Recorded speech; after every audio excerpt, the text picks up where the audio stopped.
कोसळलेल्या मुसळधार पावसानं भंडारा जिल्हा जलमय झाला। भंडारा शहरातील अनेक सखल भागात पावसाचं पाणी शिरलं। यामुळे अनेकांच्या घरांमध्ये गुडघाभर पाणी हे पाहायला मिळालं आणि हे पाणी काढताना कुटुंबियांची मोठी दमछाक होत असल्याचं चित्र सध्या भंडाऱ्यात आहे। अनेकांची तर पाणी काढण्यासाठी विद्युत मोटर पंपाचाही वापर केला। भंडारा शहरातील रुक्मिणी नगर परिसरातील धांडे या वृद्ध दाम्पत्याच्या घरातही गुडघाभर पाणी साचलं।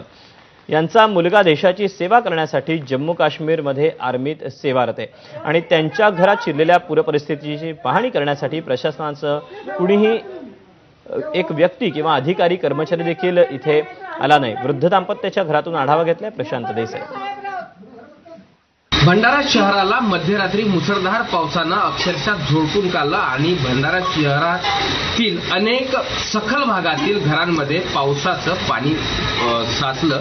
आपण सध्या भंडारा शहरालगत असलेल्या केसलवाडा परिसरातील रुक्मिणी नगर परिसरामध्ये आहोत। धांडे यांचं हे घर आहे। इथे सध्या वृद्ध दाम्पत्य, त्यांच्या 2 नातीन आणि सून असते। त्यांचा मुलगा देश सेवेसाठी सीआरपीएफ मध्ये जम्मू काश्मीरला सेवेत आहे। बघू शकतो यांच्या घरामध्ये अक्षरशः गुडघाभर पाणी आलेलं आहे या मुसळधार पावसाचं। आणि या आजीबाई अगदी सकाळपासनं हे घरातलं पाणी बाहेर फेकण्याचा प्रयत्न करतायत, मात्र पाणी निघत नाही। किंबहुना त्यांना हातालाही आता त्रास होतोय। तर दुसरीकडे घरात आलेलं पाणी एका मोटर पंपच्या माध्यमातून बाहेर काढण्याचा प्रयत्न करण्यात येतात। आपल्यासोबत या आजीबाई आहे, आपण त्यांच्याकडनं जाणून घेण्याचा प्रयत्न करूया। आजीबाई, काय तुमचं नाव आहे आणि हे पावसाचं पाणी कधीपासून आलं, काय परिस्थिती उद्भवली आहे? भैयालालजी धांडे, भैयालालजी धांडे।